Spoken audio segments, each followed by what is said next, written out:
Bright Language Center. Let's brighten your future. Hi, I'm Hafsa and I'm a teacher at Bright Language Center, and this is Sharon. I am actually the principal at Bright Language Center. Right, nice to meet all of you. Hi. Okay, welcome to our first session. Ooh, Question and it's more like answers. a talk show here, right, Hafsa? Right, so we're going to play rock, paper, scissors to see who's going to answer first. Okay, All right, are you good Hafsa. at this game? Oh, I'm ready. I'm off to lunch. Go, Hafsa. Oh, okay. Right, One, one, two. two, three. Oh, man! Two, one, two, three. One more Let's go time. last time. Okay. All right, 1, 2, 3. Oh, Okay, You me go. first. So Yep. I get the first question. Okay. All right, shoot it. Let's hope it's a spicy one. It's always spicy. Okay, so the first question is, what questions do students often ask teachers about learning English? Oh, wow. Okay. Okay, that's it's not tricky actually, but No, it's quite yeah. common actually. Now, common concerns about students today, or when they come at Bright Language Center, oh, teacher, how can I improve my vocabulary? Oh, teacher, listening is so difficult. How can I improve listening? Oh, the other main thing is writing or reading. There's too much vocabulary. How do I actually put it all in my head? You know, Yes, how these- to remember, right? Correct, true. Yes. So these are actually some of the common questions and concerns of students today at Bright Language Center. Do you have any questions particularly that pop up in your mind that stand out right now? Yes. One really common one that actually students love to ask me is, how do they get to speak like me? Yes. And when I actually ask, what do you mean? It's just, how can you speak like native? No. It's not about how to speak like native, but at the end of the day, it's actually speaking proper, good English, regardless of your accent or wherever you come from. True. Yes. Yes. So that's one common question that they actually ask. Yes, I've gotten that one too. Oh, really? Yes, okay. yes. All right. So Okay. Hafsa, your turn right. now. Okay. Let's see. Number 2. Your question is, how can a student boost their vocabulary effectively? Ooh. Okay, now students always ask me, teacher, I don't have enough vocabulary. I can't write, I can't speak properly. What should I do? Now, I'm going to highlight a mistake a lot of students do first. Many students focus on learning too much. They try to cram in more than 10 to 20 words a day, and in the end they end up not remembering anything. So I would advise them, if you want to learn vocabulary effectively, focus on not more than 5 words a day actually. Only 5. When you choose, take these 5 words from a context that you like, a movie that you like, an audio that you like, and list them down. After you list them down, put them in, try to speak with it, try to write with it. For example, if you come across the phrase, it's raining cats and dogs. We're in Malaysia, it's always raining cats and dogs. True. Talk to your friend. Yes. Oh my God, it's raining cats and dogs outside. Yes. If after you have had this conversation, write it down. Write it down. Create different sentence styles with this phrase that you have just said. True. Yes, Actually, they can yes. use it a lot in that manner. Okay, all right.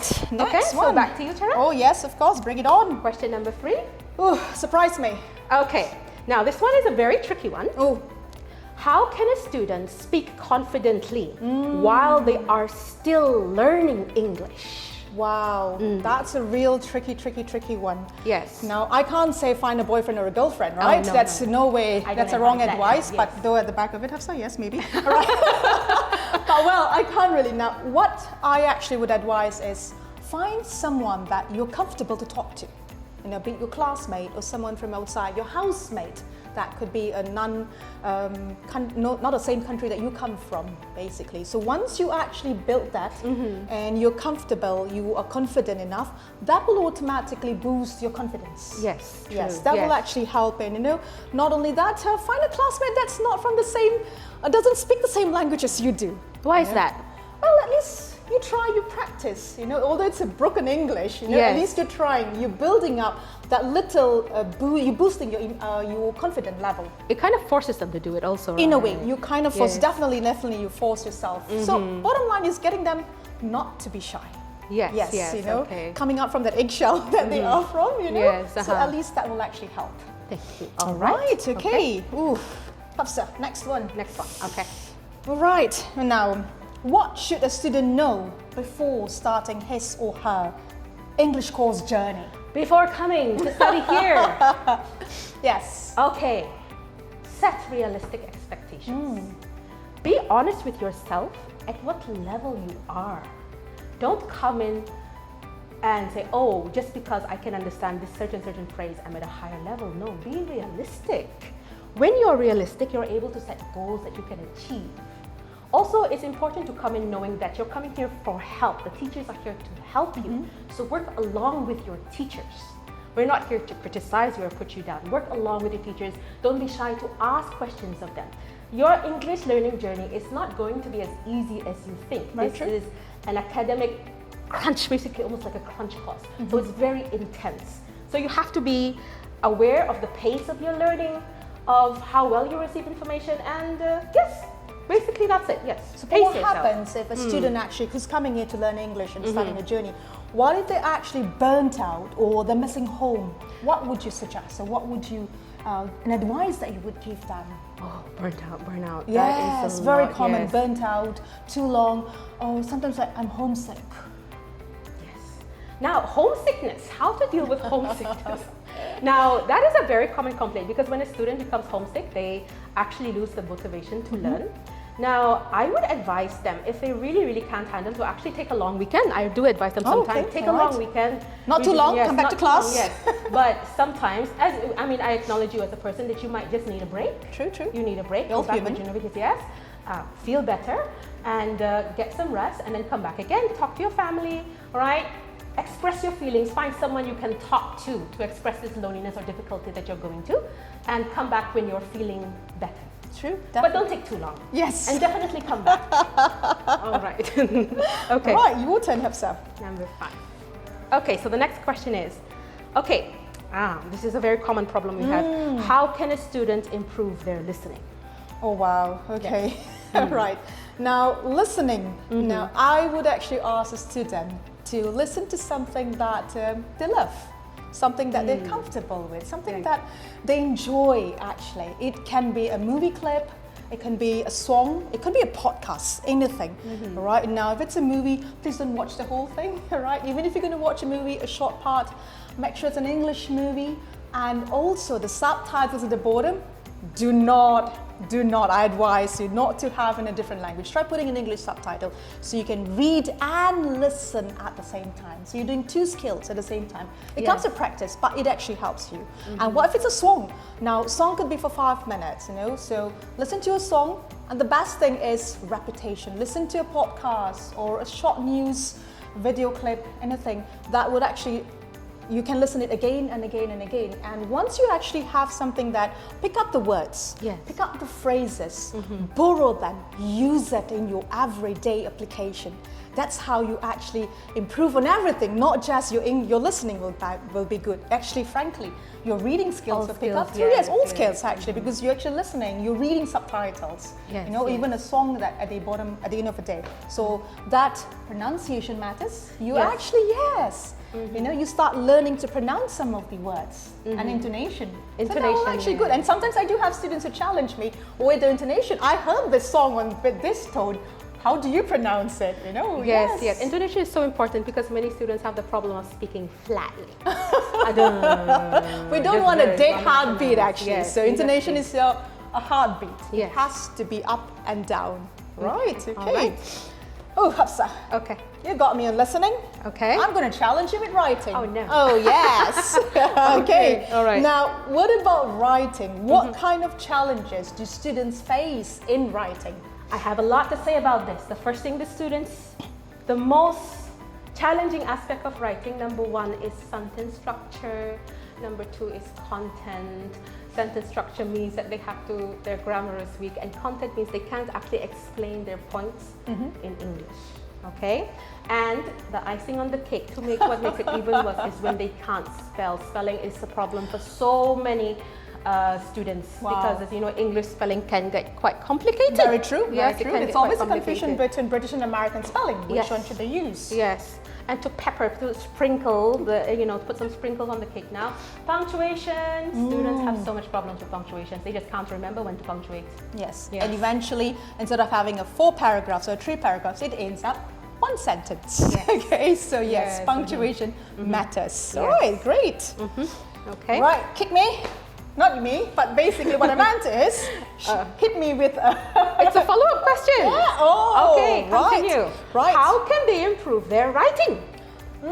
Interesting, interesting. Now, as you mentioned earlier on, is sentence structure and so forth, right? So to pick that up, now sentence structure, yes, it comes down with practice. Write a sentence, write a small little tiny main idea with probably a supporting detail. Write it. It doesn't have to be a whole paragraph, a whole essay. No, keep it simple, short, easy. Can I comprehend this? Can I grasp this?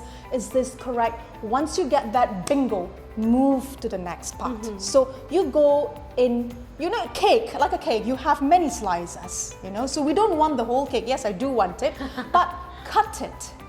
Have the cake, the slice, it's good, it's perfect. Let's move to the next slice and the next. So that actually helps you there. But it doesn't stop there. You also need to identify mistakes. Yes, identify your mistakes. Yes, in that sentence or in paragraphs. So once you identify mistakes, correct them, rewrite it. Yes. That actually helps you to strengthen your whole basically sentence structure, rewriting, the pace, the speed. True. It builds up actually the speed of yes. writing too. Now, content that you mentioned earlier. Yes, how can they find the content? They don't have content. Content comes with reading. Yes. All right. Yes. So let's say for an example, if an elementary student is going to write about elementary 2, let's say they're going to write about advantages of using public transportation. Yes. Right. Okay. Yes. They know in their own language. They know words they're going to put in there. But hey, they also want to score vocabulary. Yes. Right. Yes, so yes, it comes with reading. Go ahead, read the online articles, read the online parts, the pros and cons. Read it. Borrow the words. Don't copy, cut, paste, please. Okay. No ChatGPT. Right. Borrow the words. Borrow the phrases. Use it into your own. Use the vocabulary. That actually helps them with the content. Reading boards. I have a question here. Is it okay, like if they want to prepare for essay, is it okay to read the content in their language rather than reading an English article? For me, frankly, either way is fine. At the end of the day, they are producing it in English. So if the thing they understand and grasp it better for them to able to comprehend from their language into English, it's fine. As I said, it's best if they read in both. Sometimes English. Why? Because I want the phrases. Yes, yes. I want the vocabulary. But once they're going to translate it, the phrases may not be accurate when it's retranslated. True. Very, very true. Yes, the whole synonyms, the context may go off track at times with it. Spelling, I'm sorry, no shortcut. Dictionary. Yay. Okay. Again and again until you get the word correct. Yes, spelling is basically practice. The more you spell, the more you write, the perfect you get. True. All right, last one, Hafsa. Are we going to do rock, paper, scissors Oh, again? yes, definitely. Let's go with it. Who gets that? We're both bad at this. Tell me about it. Third time's a charm, okay? Right, okay. Rock, paper, scissors, shoot. Oh, man! Still bad at it. Oh my God. Okay, last one. Right, bring it on, okay? Okay. Rock, paper, scissors, shoot. Yes! Okay, so you get to ask me the last one. Okay. The last one. What should a student do if they struggle to understand instructions in class especially? Okay, now this is a very common problem for beginner levels. They don't understand, they come in and they hear sounds they don't know. Now, of course, this is a language barrier. True. Okay? True. This only happens because of a language barrier. Now, as a student, it's okay for you to ask your teacher to repeat the question as many times as needed. Not once or twice, as many times as needed. Trust me, the teachers know, the instructors know, it's their job. They won't get upset with you. You don't have to be embarrassed about it. It's their job to make sure you understand what they want you to do. True. Okay? Yes. Now, if you still don't get it, another way for you to elicit the information from your teacher is actually rephrase the question. Tell the teacher, do you want me to do so and so? Is this what you want me to do? And rephrase the question back to them in words that you can understand. And the teacher will either say yes or no. But bottom, at the end of the story, don't be shy, open your mouth. Yes, Talk. definitely. You are learning a language. Use it, talk. All right? What kind of common problems, when it comes to instructions, what is the main thing that you actually face in your class? Students don't understand compound instructions. And you would be surprised even sometimes at the higher levels. If there is more than one instruction in one go, they won't understand. So as a teacher, I would have to give instructions, stop, make sure they have done it, then only I move on to the second point. Right, okay. Yes, Lovely. they don't Points understand. noted. Yes, so many instructions in one go. True. All right, that's it for today. Stay tuned for the next time. Yes. All right, for now, Bye. bye.